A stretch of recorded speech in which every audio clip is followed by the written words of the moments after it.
გამარჯობა, ეს არის გადაცემა გვერდიდან და მე ვარ დავით კალამდია. მეგობრებო, ბევრი რამ არ მესმის, რაც ჩვენ თავს ხდება და ეს ხშირად მithვამს კიდეც და ალბათ კიდევ არაერთხელ გავიმეორებ. მაგალითისთვის, ჩემთვის სრულიად გაუგებარია თუ რატომ დგას თამარ ჩერგულეიშვილის, სალომე ზურაბიშვილის გვერდით. არავითარი სიმპათია ჩერგულეიშვილის მიმართ არ გამაჩნია და ეს გასაგებიცაა. მახსოვს რა მისი და მისი ქმრის ფხიზელ მზერიანი გიგა ბოკერიას ნამოქმედარი ნაცების დროს და ამიტომ რა სიმპათიაზეა ლაპარაკი. საერთოდ ამ კატეგორიას სინდისისა და ნამუსის მოლეკულაც კი არ გააჩნიათ. იმის მერე რასაც ეს ადამიანები კადრულობდნენ, თან ამ ცისკნა ქვეყანაში, სადაც ყველა ერთმანეთს იცნობს, წესითა და რიგით პოლიტიკური კრახის შემდეგ უნდა აორთქლდებულიყვნენ. ასე წარმოვედგინა მეტნაკლებად ნორმალური ადამიანის გაგება, მაგრამ არა, ესენი არ აორთქლდნენ. პირიქით, ხომ ხედავთ დღითი დღე პრეტენზიების რაოდენობა სულ უფრო და უფრო ეზრდებათ. აფსუს 2012 წელს ჩვენი მთავრობა უფრო პრინციპული რომ ყოფილიყო და აესრულებინა ჩვენი ყველაზე მთავარი ქართული ოცნება, გაესამართლებინა ნაცობა და ნაცები, დღეს დარწმუნებული ვარ სრულიად სხვა გარემოებაში ვიცხოვრებდით. მაგრამ თავს ზემოთ ძალა არა და ეტყობა ოცნებას რაღაც გარკვეული ვალდებულებები გააჩნდა. არა, ნაცებთან კი არა, უცხოელ ასე ვთქვათ მაყურებლებთან. და ამიტომაც იმ დროს 13 წლის წინ ოცნებამ ასე ვეგეტარიანულად იმოქმედა ერისა და ბერის მთავარი მეტრების ნაცების წინაშე და მათ შორის ამ ბნელი წყვილის ბოკერია ჩერგულეიშვილის წინაშეც.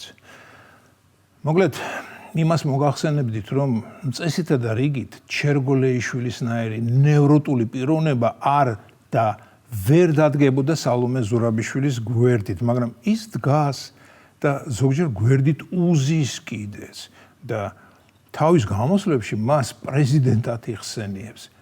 და ვინმეს განასჯერა, რომ ჩერგულეიშვილი ზურაბიშვილს მართლა როგორც პრეზიდენტს აღიქვამს და რომ ის მას პატივს სცემს, რასაკვირველია არა. კარგად დააკვირდით თუ როგორ უყურებს ის მას და მის სახეზე ყველაფერია ასახული. დიახ, ის დგას მის გვერდით, მაგრამ რად უღირს მას ეს? იცის რომ უნდა იდგეს, რადგან ვიღაც დასავლელმა დონორმა მას უბრძანა, ზურაბიშვილი ის ერთადერთი პიროვნებაა, რომელიც დღეს დასავლეთს აინტერესებსო. ესე დასავლეთიც რა დაჩაჩანაკებულია თუ მართლა ზურაბიშვილზე დებს ფსონს და რატომ დებს ზურაბიშვილზე ფსონს? იმიტომ რომ თქვენ წარმოიდგინეთ, ზურაბიშვილზე უკეთესი არავინაა დღეს აქ ჩვენს ოპოზიციურ სპექტრში. არა, ეს იმას კი არ ნიშნავს, რომ ზურაბიშვილი ყველაზე კარგია. ეს იმას ნიშნავს, რომ უძაღლო ოპოზიციაში კატას აყეფენებენ. ანუ დანარჩენანი უფრო სუსტები, უფრო უსახოები, უფრო არაფრის მაქნისები არიან. ასე ფიქრობს დასავლეთი. ასე რომ არ ფიქრობდეს, მაშინ ზურაბიშვილზე არ დადებდა ფსონს. ალბათ ზურაბიშვილის ფრანგული ბექგრაუნდი, მისი ფრანგული მოქალაქეობა, მისი ფრანგული სამშობლო და ფრანგული პრონონსი განაპირობებს იმას, რომ დასავლეთმა ის ამოირჩია. საინტერესოა, ეს დასავლელები რატომ არიან საკუთარ გამჭრიახობაში ასე დარწმუნებულნი, რომ ყოველგვარი სოციოლოგიური კვლევის გარეშე დებენ ფსონს ნულოვანი რეიტინგის ადამიანზე. განა მათ არ იციან, რომ მოსახლეობაში ზურაბიშვილის ავტორიტეტი მინუსებშია გადასული.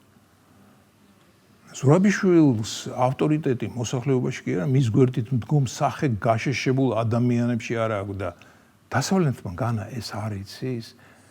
როდესაც ზურაბიშვილის ვადა ამოიწურა და მან კეთილინებით დატოვა ათონელის რეზიდენცია, მე დარწმუნებული ვიყავ, რომ ის მორჩა და გათავდა, რომ მის შესახებ, ისევე როგორც მის წინამორბედ მარგველაშვილზე, 1000 ერთხელ თუ გავიგებდი რამეს. მაგრამ როგორც გაირკვა, ნურას უკაცრავდა. აი ესა ჩემთვის სრულიად გაუგებარი. რა ხდება დასავლეთში? განა დასავლეთი იმდენად გამოჩერჩეტა, რომ ვერ ხვდება ვინ ვინაა, ანდა მეორე ამბავია, დასავლეთი იმდენ დარწმუნებულია თავის დასავლურ ავტორიტეტში, რომ მგონია ვისაც ის ხელს დაადებს, ჩვენ ამიერკავკასიელი ველურები მას უსიტყვოდ გავყვებით. კიდევ არის ვარიანტი, რომ მათი აქაური აგენტურა და მათი რიცხვი ჯერჯერობით ლეგიონია, არასწორ ინფორმაციას აწვდის დასავლეთს და დასავლეთს კი მათი სჯერა. ალბათ დასავლეთი ეკითხება ვინმე, მაგალითად იაგო კაჭკაჭიშვილს, რომელიც ყოველთვის ძალიან დინჯა და დამაჯერებლად ღაღადებს პროვოკაციულ ფრაზებს. ჰეი, იაგო, რა სიტყვი? სალომე ზურაბიშვილი ის კადრია, რომელსაც ხალხი გაყვება? და იაგოც, რომელიც აუტკივარ თავს, არ იტკივებს და იცის რა პასუხიც მოეწონება დასავლეთს, პასუხებს დიახ, თქვენო უბრწყინვალესობაო, სალომე ისაა, ვინ ჩვენ იმად გვინდათ და ვისაც ყველა გაყვება. და ასეთ პასუხს დანარჩენი აგენტურაც იმეორებს. ამიტომაც მე ამბოხე ჩერგულეიშვილს უხდება საკუთარ ამბიციაზე ფეხის დაბიჯება და ზურაბიშვილის გვერდით დგომა. კი დგას, მაგრამ ვაი ასეთ დგომას. არა უშავს, იდგეს. ეს იყო გადაცემა გვერდიდან და მე ვარ დავით კალანდია.